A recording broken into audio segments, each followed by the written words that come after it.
Some will complain, cry and whine about the sudden changes in the market. But those who dare, the successful ones, the ones who triumph over any challenges of the market, will always prepare today for the success of tomorrow. Welcome to Bisnomics, your weekend's most profitable 60 minutes, where our aim is to make sure that you are ready to move ahead in your industry tomorrow. I am Tharindu Amarasekara. Now, our focus will be on the export sector of Sri Lanka. Yes, we do keep hearing some pockets of good news from here and there, but with the current devaluation of the rupee, how exactly will be our exports getting affected? And most importantly, do we have a common strategy compared to some of the other regional giants in this sector? To talk about this, we have a very special guest joining us who is the former head of the EDB, in fact, the first female leader of the Export Development Board, who is none other than Mrs. Indira Malwatte. Mrs. Malwatte, welcome to Bisnomics. Absolute pleasure to have you. Thank you, Tharindu, for inviting me. Mrs. Malwatte, let's get to the burning question here. As I mentioned, we do hear pockets of good news, exports have gone up, etc. But we never really see a possibility, or we never really see a situation of the future where Sri Lanka goes on to become an export success story. True, we have had our moments of glory in the past in terms of apparel and certain agriculture items, etc. But is this issue due to the lack of a coherent strategy to build our exports? Is that the issue that is plaguing our export sector? Let's start with that. Strategies, I must say, Tharindu, there have been a number of strategies worked out through the years. But what is key is a coherent strategy. You should have a strategy which is actually a part of what the export community wants. Not what each government wants. Not what each government wants. It should be what the exporters should drive that strategy. And the government should be just the facilitator, because it's the entrepreneurship, the innovation in exporters that can eventually bring success to our country. And Ms. Malwatte, may I add that end of the day, the government is always just the caretaker. It's their duty to take care and also facilitate, as you very correctly said. Yes, it's the facilitator, because there are certain things to coordinate between government officials, government departments. Government is necessary.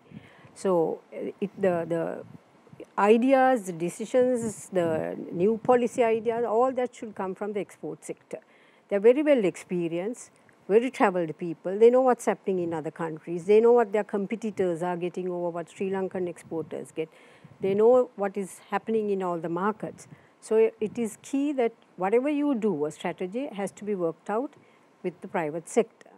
So this is why when we worked out the national export strategy for Sri Lanka. I believe this is when you were the chairman of Yes, EDB. it was worked out for a 5-year period from 2018 to 2022. What we did was, I firmly believe, because I have a private sector background in me, and I also had the opportunity to have worked at the EDB for over 25 years prior to becoming the chair of the EDB.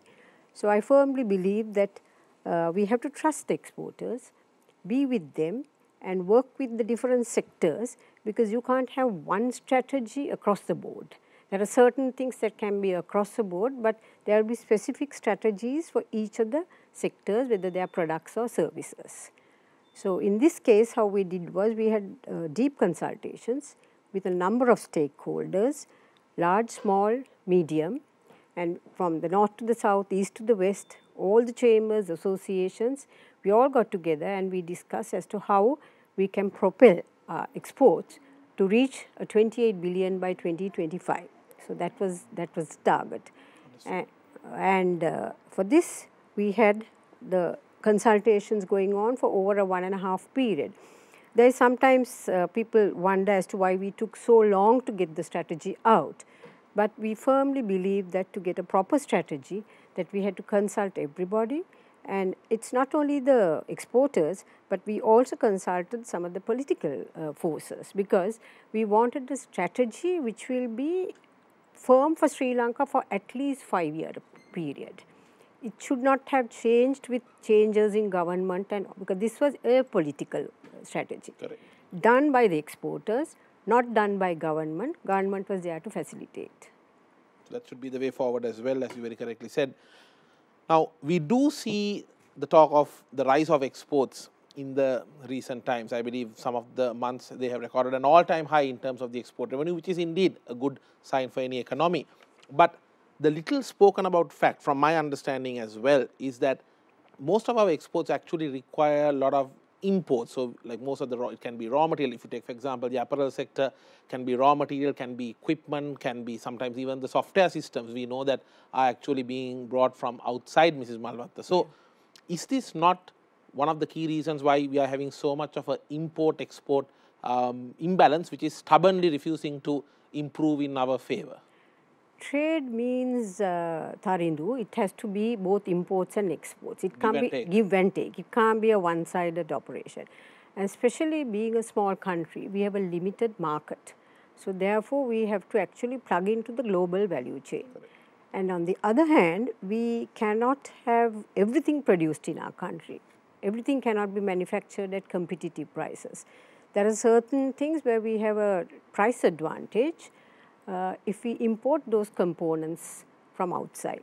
The basic economic theory of comparative advantage. That's right. So we have to identify what are our skills, where do we have the strength, where do we have the raw material in our country, and what is not there, we have to certainly import. Then on the other hand, some of the equipment and technology has to be imported. But this is not relevant only to the export sector. This is also relevant to the domestic manufacturing. Once again, we don't have everything in our country. So taking the strengths of our country, we have to look at what the necessary imports to the country are. It will be very, very demanding for the export sector as well as other industries with curbs in imports that they will have to be still competitive in the international market. Especially now, very recently they had announced a massive list of items which are to be not like from the importing exclusion list, but some of those items are actually required in some of the export production as well, isn't it? Yes, but I'm certain there will be special approval given. There will be special approval given for the export sector. Understood. I think major products are the consumable items, which for a short period, I believe we'll all have to stay without having it, for a short period. Correct. But emphasize on what is needed for the export sector, what is needed for industry in Sri Lanka, and permit those imports to come to Sri Lanka, because we cannot live without imports. And on the other hand, although we have had success with the exports, which the last few months we have been very successful, we have still not met our targets. So we have to work towards targets.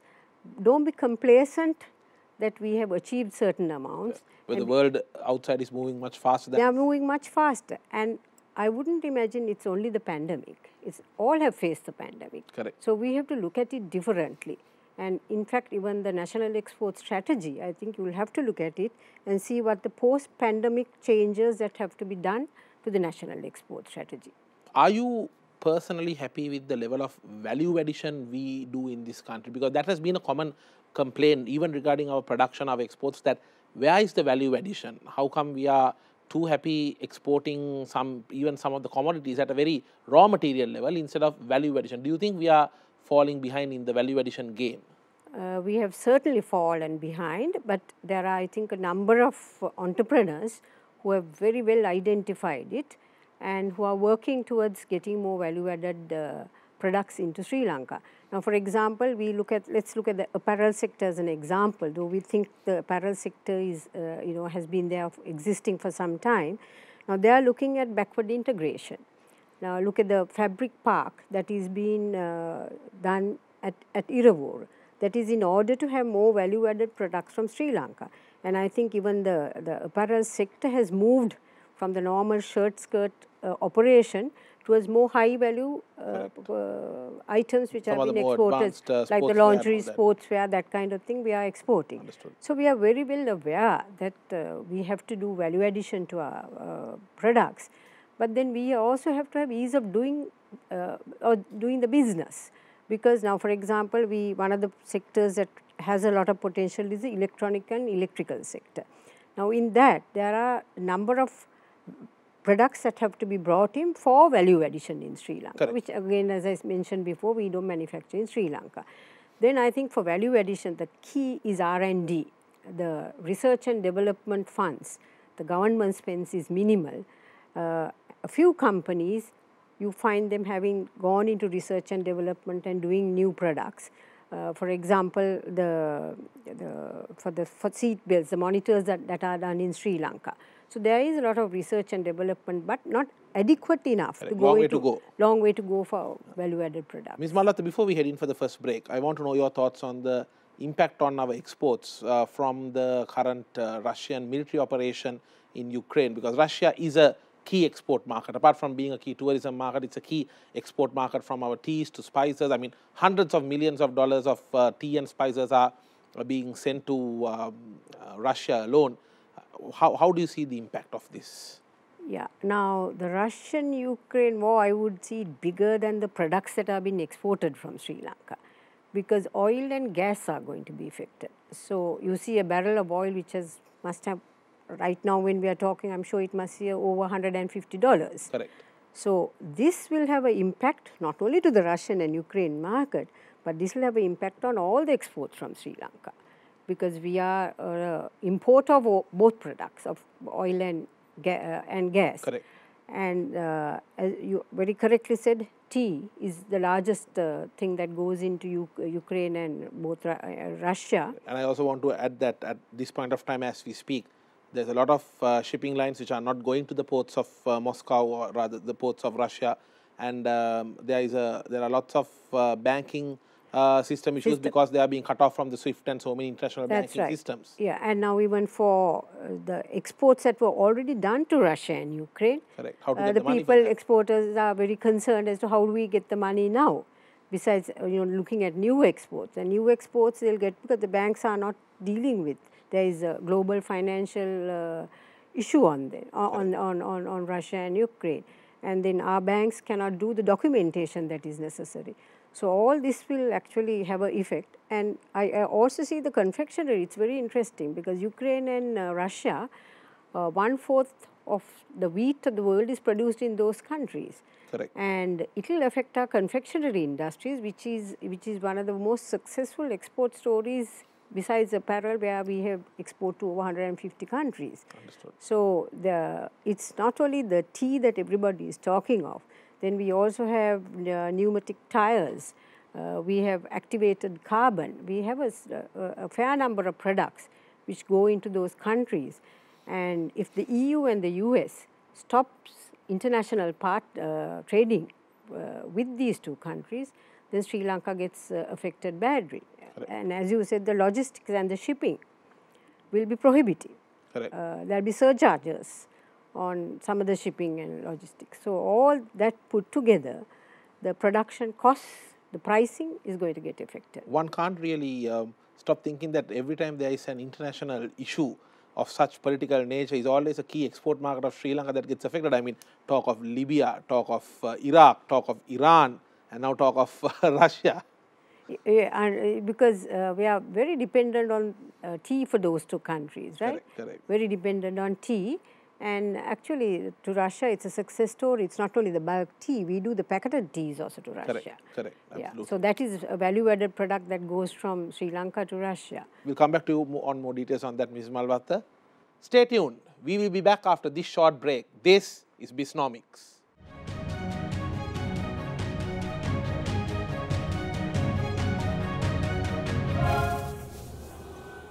Welcome back to Bisnomics, your weekend's most profitable 60 minutes. I'm Tarandu Amarasekara.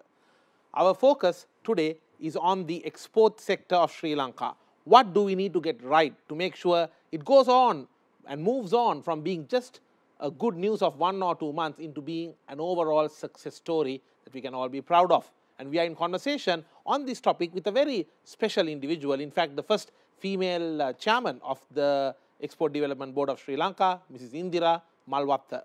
Mrs. Malwatte, let's take a look at some of the success stories that we can look up to. For example, South Korea, massive success story, starting from even the basic essentials and the basic exports to products like electronic products. Now, they have made a name for themselves, and there are so many globally popular electronic items which are coming out of South Korea.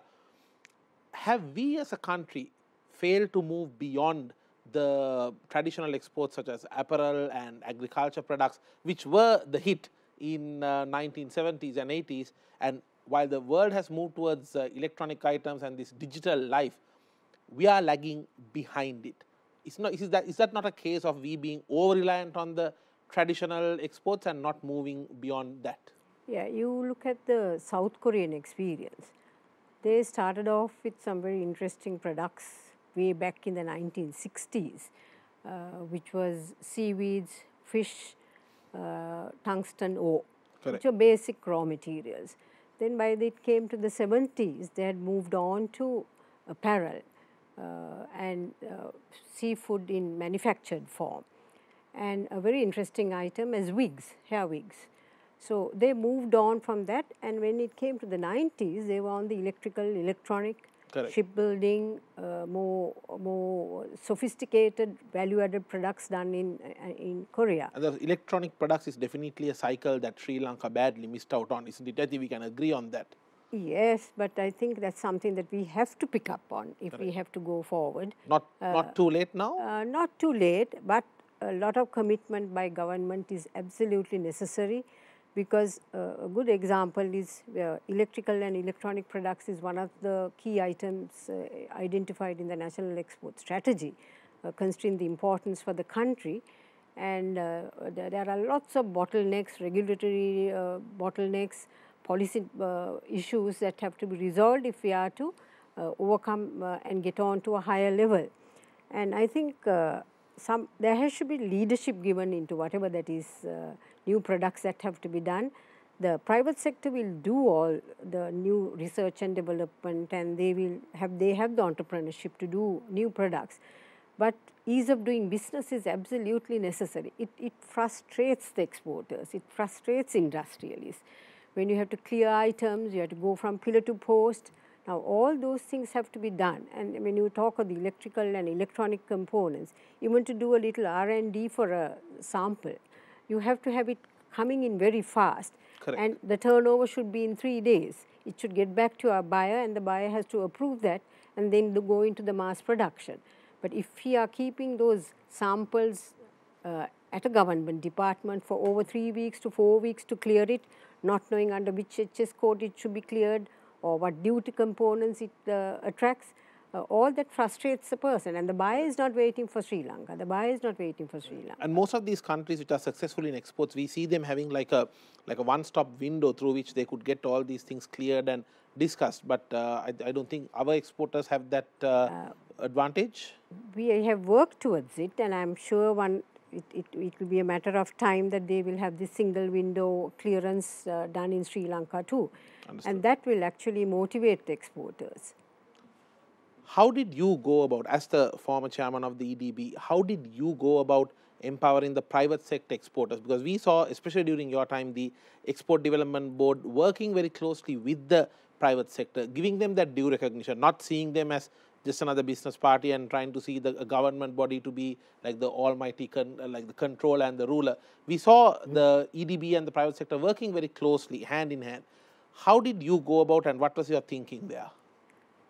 We always talk of the private sector as the engine of growth, but that it's just lip service. We always talk about it, but you have to empower them. You have to empower them, and as I said, I had experience fortunately with the public and the private sector, and then I realized that the government could facilitate them, but the new ideas, the way of doing business, all that comes from the exporters themselves.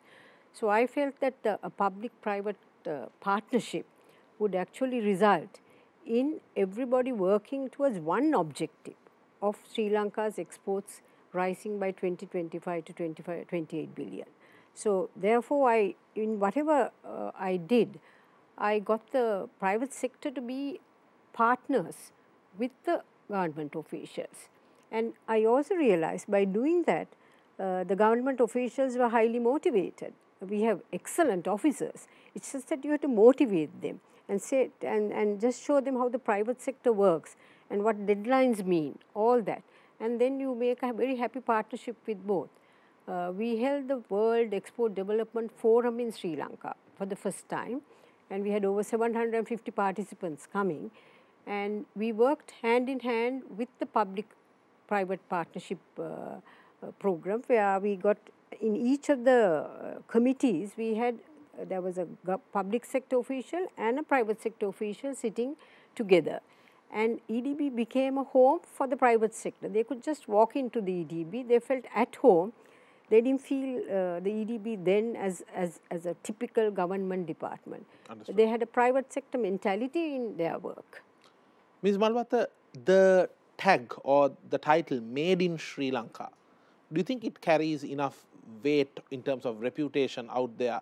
Because Sri Lanka is not essentially seen as the ideal destination for sourcing for most of the products, and I feel this is one reason why we are constantly engaged in price wars. I mean, for our tea, we are engaged in price wars with Kenya.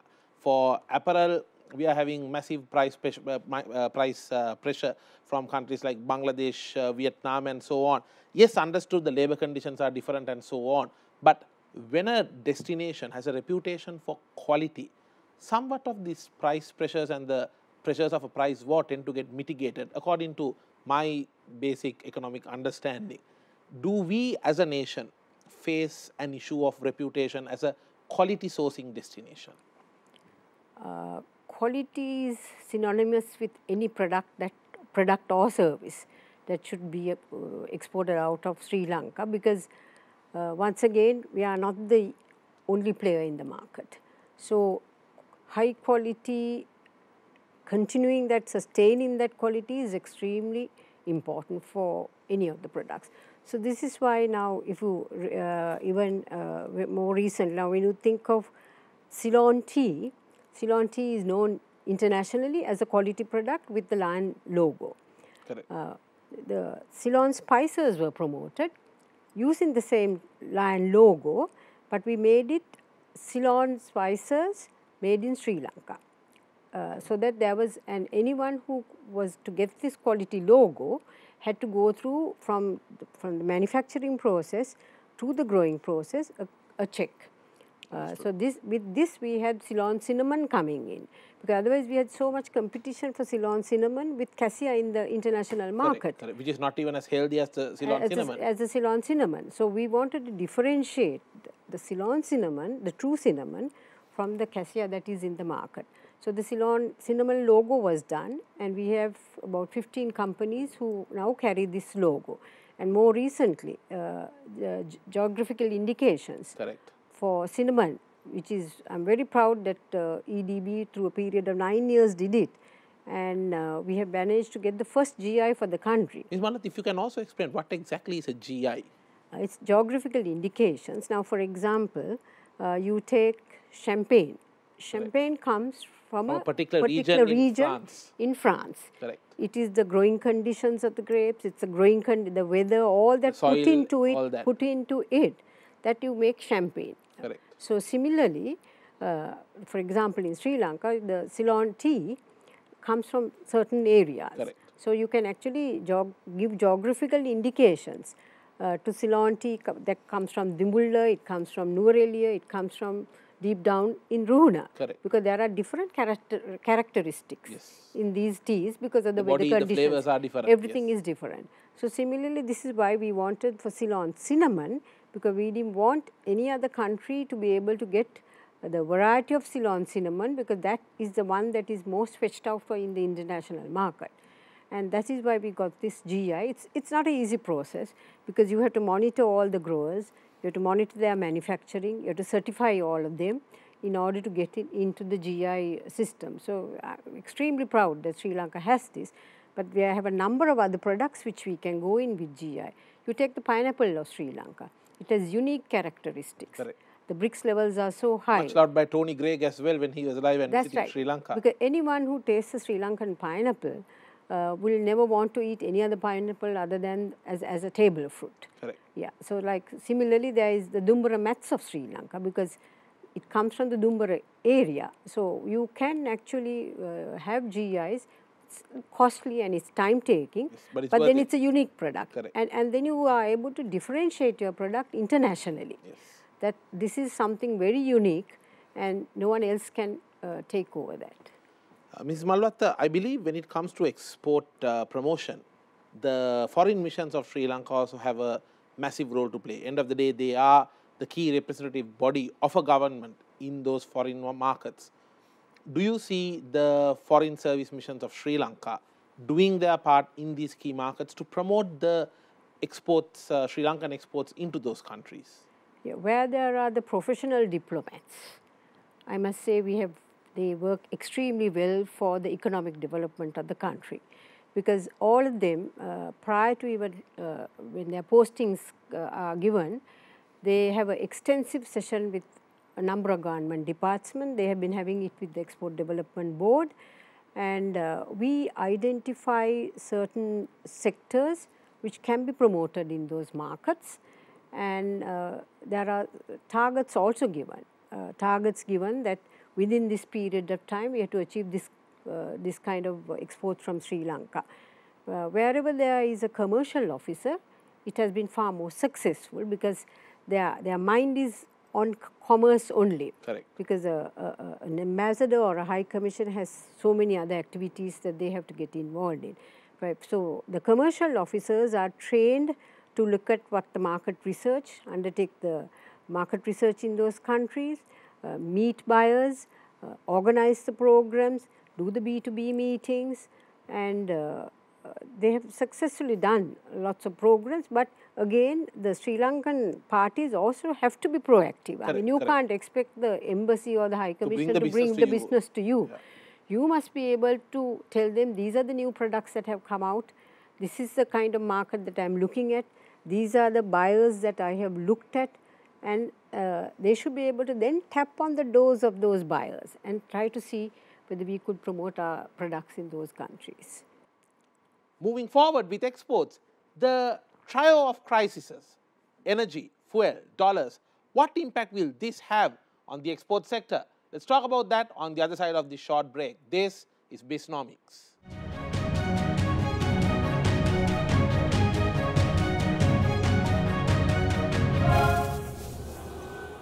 Welcome back to Bisnomics, your weekend's most profitable 60 minutes. I'm Tarandu Amarasekara.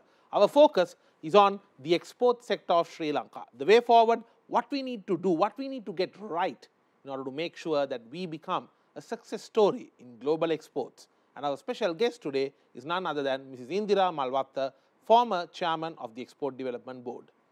Mrs. Malwatte, the key economic topic which everyone is focusing on, basically the cynosure of all business circles and forums today, is the extensive list of imports that have been banned. Now, my basic understanding is, of course, that one country's imports is another country's exports. So essentially, by blocking the imports or putting restrictions, you are kind of giving a hit to some of the exports of another country. Of course, yes, some of these measures are needed to stabilize the economic activities, stabilize the dollar, etc. It's a catch-22 situation in all means. But from your understanding, having seen how countries react to import restrictions and all that, what kind of retaliatory effect is possible on our economy, on our exports, due to these imports being banned? I hope and pray this is going to be very temporary, because when you're a member of the World Trade Organization, you're a part of the global trading. Correct. You're a part of the global trading, and just as much as, for example, we just spoke of the Russian-Ukraine war and our tea being stopped as a result of a war, it's going to affect us. So similarly, some of the products that have been in this list, there are agriculture products, there are dairy products. So obviously it is their imports, their exports for our imports. Correct. So I hope the world community understands the position we are in, and that there wouldn't be too much of a retaliatory thing on effect on Sri Lanka, and that it will be very, very temporary, because when you're a part of a world body, it's a two-way game. Correct. You can't have it one way. I mean, we have issues, but then still I hope we overcome this very fast in order to normalize ourselves.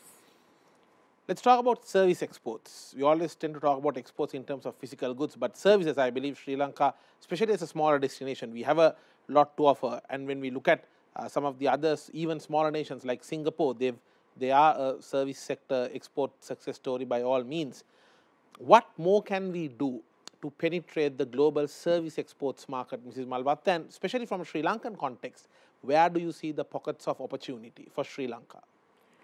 Tarid, it's interesting. Now, when we talk of exports, most think of the merchandise or products. Physical goods. Physical goods, products. But the service sector is gradually overtaking the merchandise exports. In Sri Lanka? In Sri Lanka. It's about 60%. That is, you will see 60% in a few years, where it has gradually taken over from the merchandise export. Now, this augurs well for Sri Lanka because we have a very intelligent workforce. We have good graduates. You look at the number of students who have done SEMA outside UK, Sri Lanka has the highest number of SEMA students. So with relevance to accountancy. If you sort of clarify what service exports are, you have professional services. Now, under professional services, you would have accounting services, medical services, banking services, all that will come under professional services.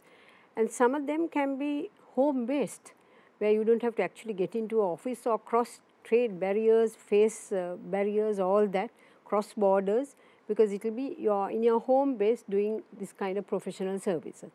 Our quantity surveyors are doing extremely well in the Middle East. They get the designs, they do the quantity surveying done in Sri Lanka and send it out, and that is foreign exchange coming into Sri Lanka. Correct. Another just to add, Mrs. Malwatte, even some of the not so traditional avenues, for example, some of the globally famous musicians, their like music videos have been made by Sri Lankan video effect and video graphics designers. That's right. While staying at their home, and this just goes on to show the potential we have in all these different avenues of service exports. Yeah, and if you see such things during a pandemic, does not get affected as much as merchandise exports, because you have to have other shipping, logistics, so much more when you have to do merchandise exports. True. Now, the construction sector is another sector that is doing extremely well in the African markets. Now, they have to be supported, because when they have to get international tenders, the foreign exchange issue that we are facing now, they find it very difficult to give the guarantees. So, I do hope it gets sorted out, because Sri Lanka is well ahead of some of the construction things we do in places like Kenya against our regional peers.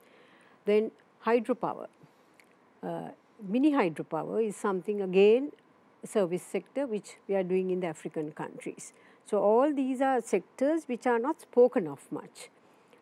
Then I would also say another interesting sector that comes under professional services is, of course, wellness tourism, because that has our Ayurvedic services, all that comes into the wellness sector of Sri Lanka, which of course is Sri Lankan based, but it is a service sector that when you consider it. And that is going to be a very flourishing sector, because with people having gone through COVID, people are stressed out, people are tensed. So, people want to detox themselves, de-stress themselves, and Sri Lanka has all the ingredients for the wellness sector to develop. And some of the global brands of the wellness sector as well. That's right. So, and then there is also, when it comes to this thing it's logistics and shipping, because that's part of services. Correct. Logistics and shipping, and considering that geographically, we are very well located between all the sea lanes, Singapore on this side and then Dubai on the other side, bunkering and doing servicing the ships. All that is something that can be very interesting for Sri Lanka. But on that shipping sector, Mrs. Malwatte, don't you think that for far too long we are just being considered as a transshipment hub, which is basically like almost like passing the shipments between the ships and not really going on to being a maritime hub, which countries like Singapore are very successfully moving into? Yeah, for that the infrastructure has to be done. For that the infrastructure has to be done. Now, one of the sectors that we had selected was yachting. Correct. And So we see some development. We now. see some development that we build the yachts in Sri Lanka, but for people they say there's large number of yachts which passes by Sri Lanka because we don't have the facilities for a yacht to berth in Sri Lanka. So all this means when a yacht berths in Sri Lanka, per dollar rate they get per day for all the facilities that will be given to them is about $1,000.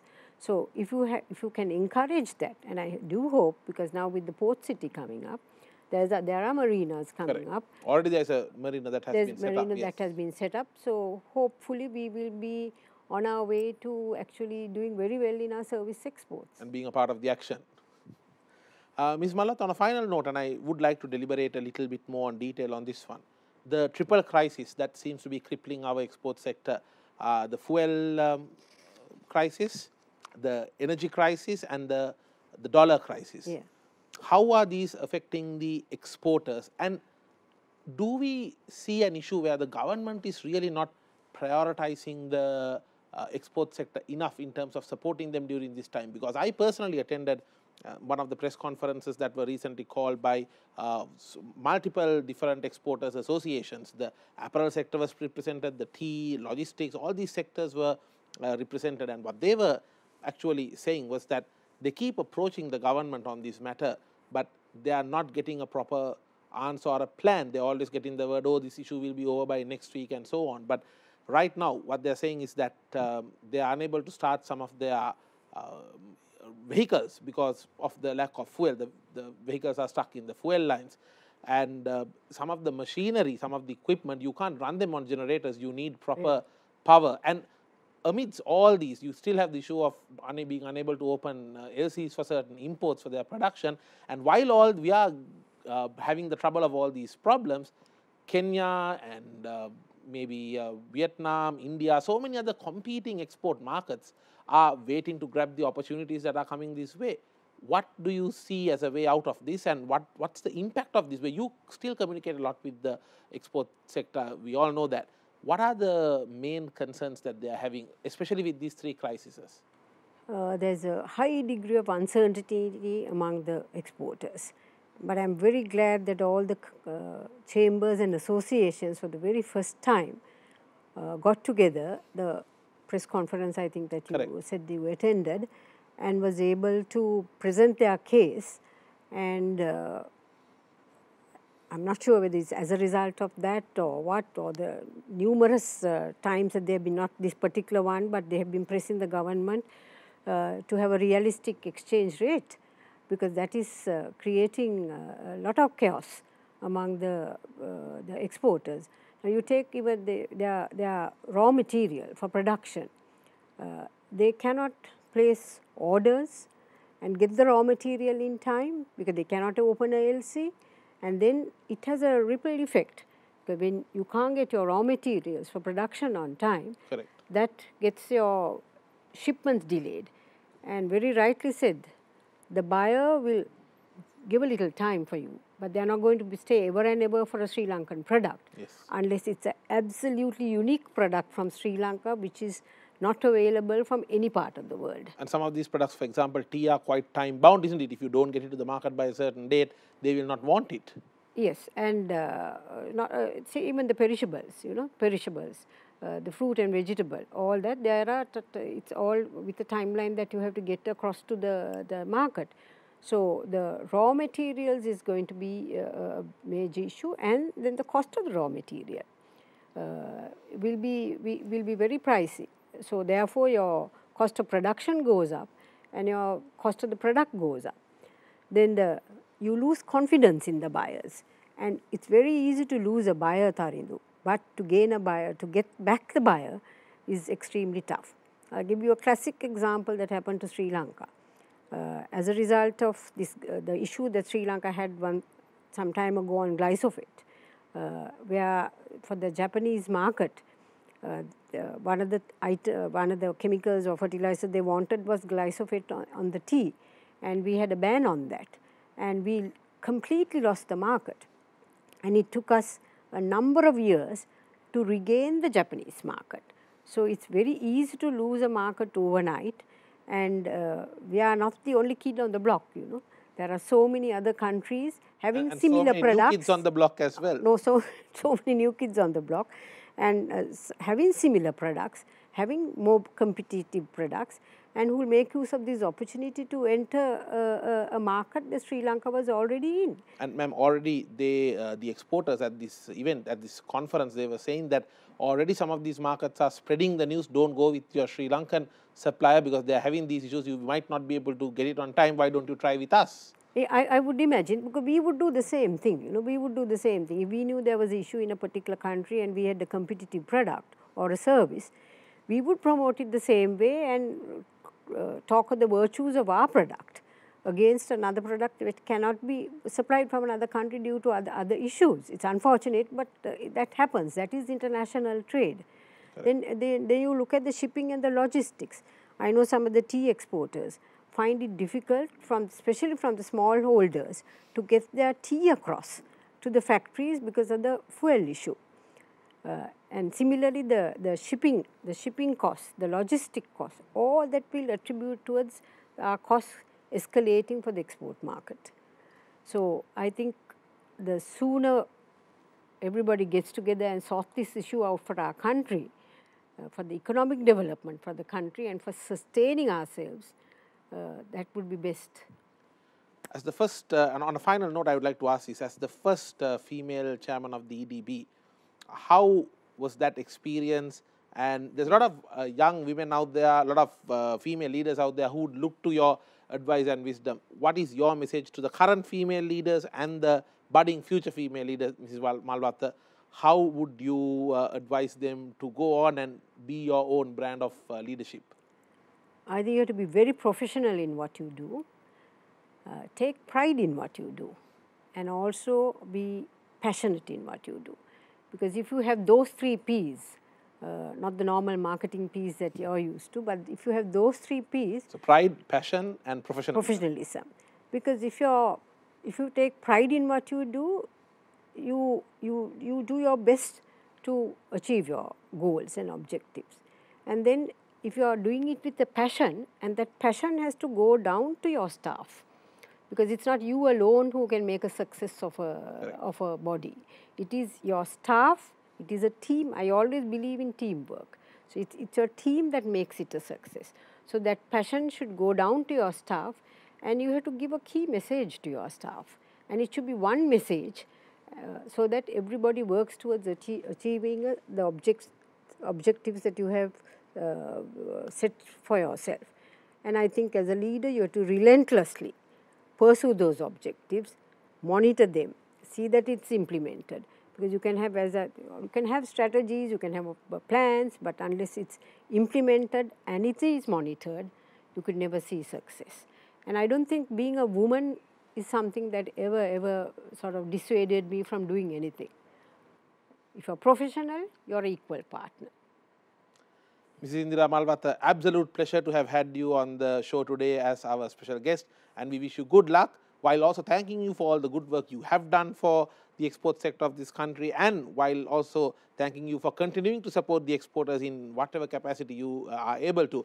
And we sincerely hope that you will be able to continue your good work and keep contributing to the export sector of Sri Lanka for many more years. Thank you so much for joining us, and good luck. Thank you, Tarendu, and wish you the best. No matter what industry you may be in, exports is definitely the way forward, and make sure you look at the right data and identify the proper market opportunities that are ahead of you. And we sincerely hope that all the stakeholders of the export sector of Sri Lanka comes together and takes the necessary steps in the right direction for a coherent strategy. And for all the female leaders out there, make sure no matter what you do it with pride, do it with passion, and most importantly, do it with professionalism. I'm Tarendu Amarasekara, and I will see you with the next episode. This is Bisnomics.